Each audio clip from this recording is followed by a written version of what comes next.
All right, so I'm going to go ahead and get going. I don't know where the other two are that usually show up, so I'm just going to start and make the recording, and then people can catch up if they need to on this.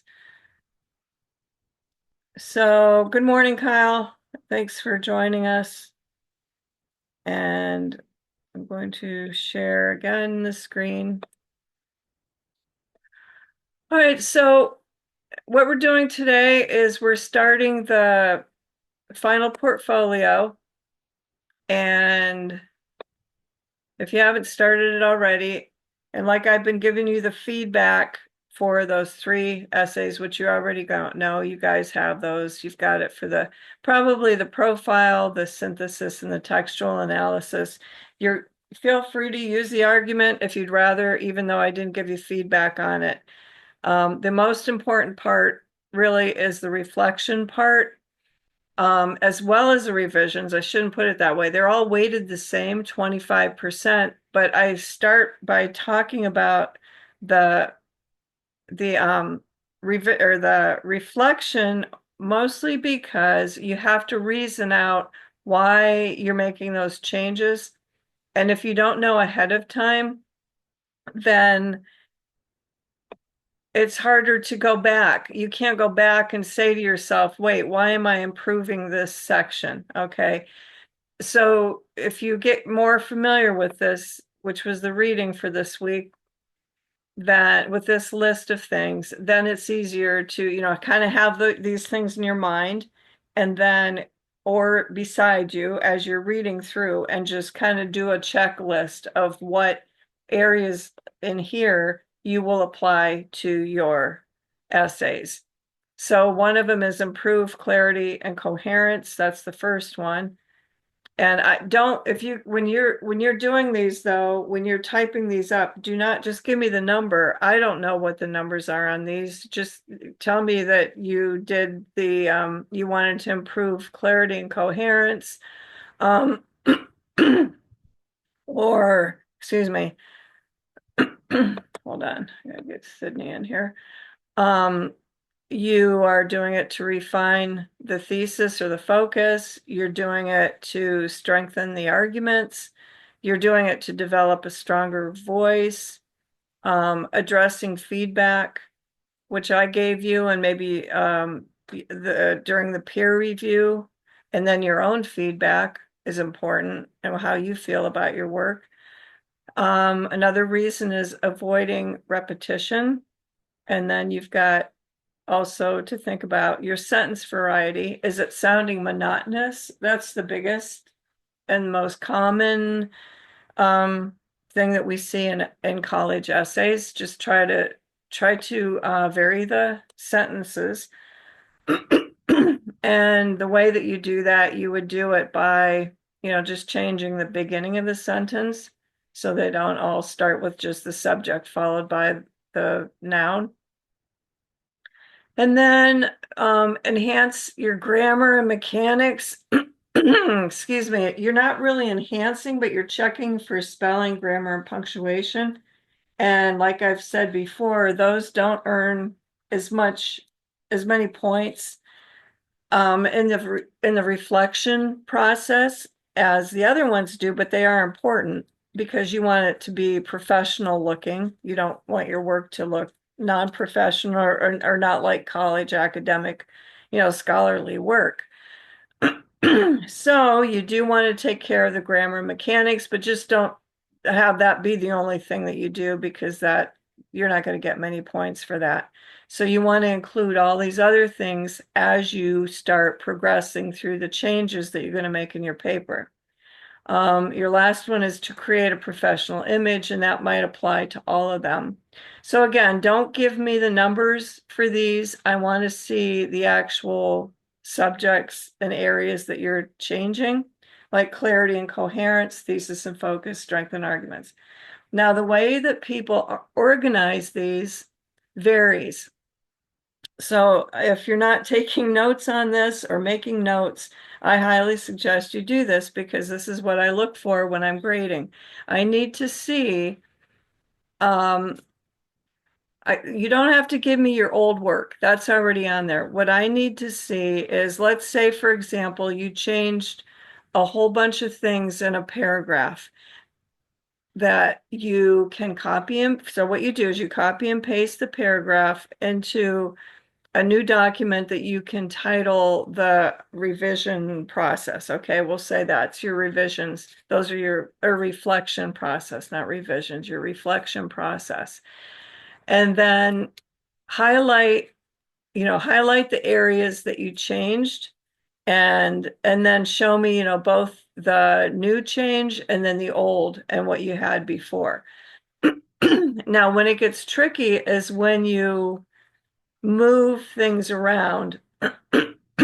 So like if you move things around for clarity and coherence, then yes, you are just going to have to give me some reflection, paragraphs and why you did that and reason those out. So again, just remember the reasoning is the most important part of that reflection.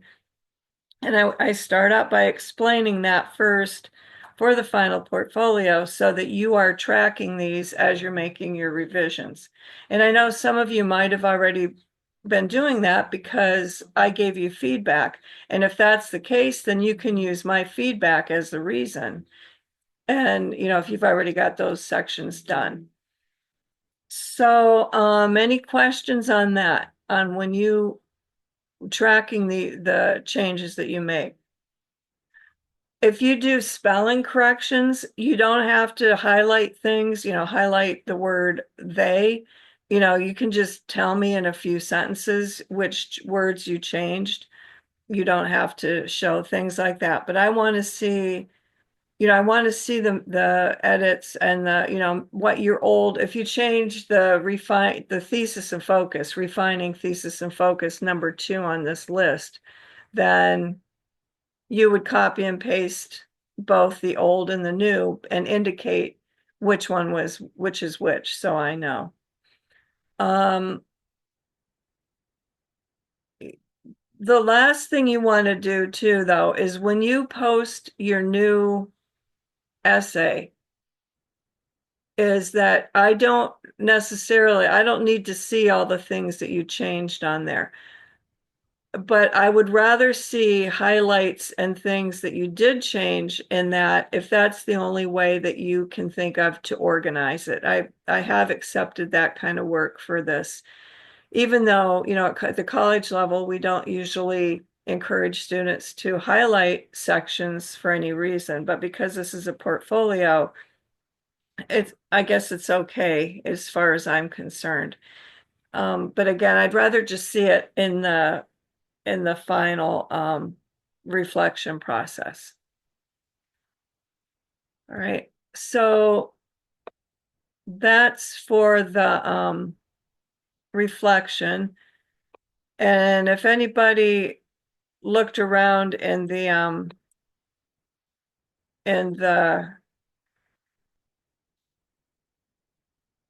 portfolio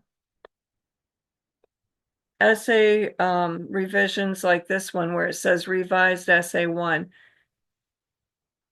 And before I go to that, the reason why it's numbered 4 is because it's steps 4 through 7. Because you already did 1 through 3, which are the ones that are on Canvas. And it's just easier if I number them and tell you that these things are numbered when really they're not. I'm just making this up to get it stuck in your mind that you've already got 1 through 3 done. Now all you have to do is 4 through 7.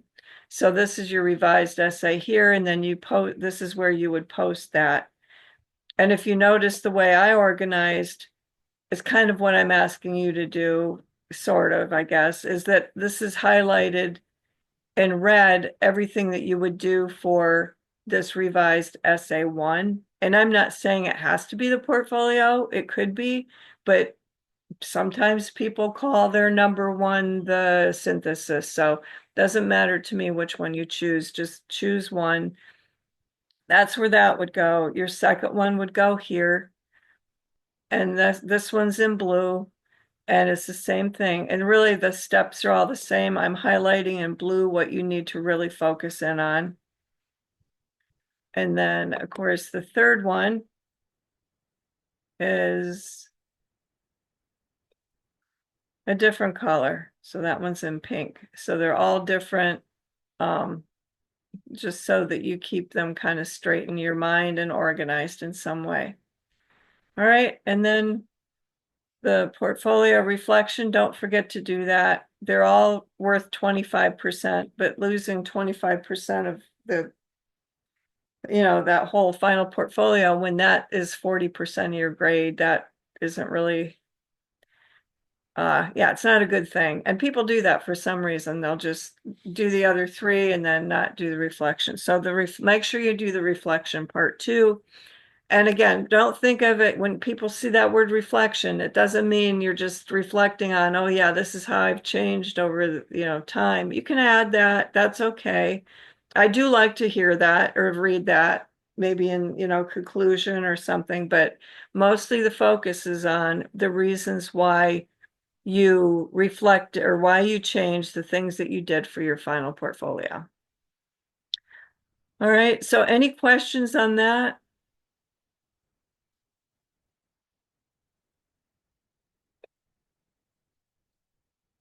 Um, all right, then that's all I have. I'm just gonna end this for now. And if you want to stay on and work, I'm happy to do that and stay on if you have questions for me or want me to look at something in particular.